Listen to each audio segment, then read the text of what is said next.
Parliament हमारे देश में और हमारे कानून व्यवस्था में और हमारी संवैधानिक व्यवस्था में पार्लियामेंट सबसे ऊपर है।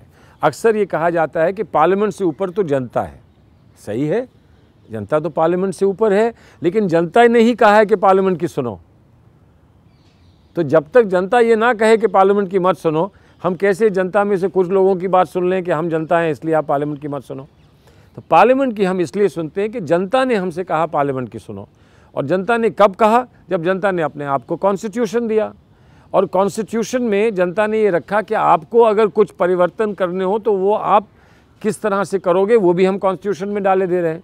सुप्रीम कोर्ट ने कहा कि परिवर्तन करो, लेकिन एक सीमा के बाद नहीं कर सकते, क्योंकि एक सीमा के बाद अगर करना होगा तब तो जनता के पास जाना होगा, बिना जनता के पूछे आप नहीं कर सकते हो। तो ये बुनियादी बात हुई। अब इसमें कोई कह रहा है कि राइट टू रिजेक्ट लाओ या राइट टू रिकॉल लाओ। राइट टू रिजेक्ट तो सिंपल है कि आपको 10 कैंडिडेट्स मिले, आपने कहा कि हमको इसमें कोई पसंद नहीं है, राइट टू रिजेक्ट तो हुआ। अब हमारा देश अभी ऐसा नहीं है कि हर हफ्ते हम इलेक्शन करें।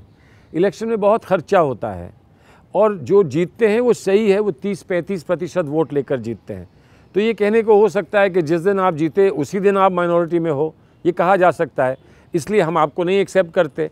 लेकिन आप में से कितने लोग एक्सेप्ट नहीं करेंगे वो देखना होगा, ठीक। लेकिन इस पर मैं समझता हूँ इलेक्शन कमीशन ने कहा है कि हम इस पर सोच सकते हैं, चर्चा करेंगे। लेकिन मेरे लिए एक थोड़ा सा चिंता का विषय है, वो ये है कि कभी कभी हमारे देश में कुछ जगहें ऐसी हैं जहाँ लोग कोशिश करते हैं कि हम देश की एकता को, अस्मिता पर प्रश्न चिन्ह लगा दें। अब वो अगर इस्तेमाल करने लिए राइट टू रिजेक्ट देश पर ही प्रश्न चिन्ह लगाने के लिए, तो फिर हम क्या करेंगे? सोचना चाहिए, थोड़ा सा सोचना पड़ेगा। हम दूसरों के अनुभव से अपने यहाँ कोई चीज़ ले आएँ तो वो थोड़ा प्रॉब्लमैटिक है।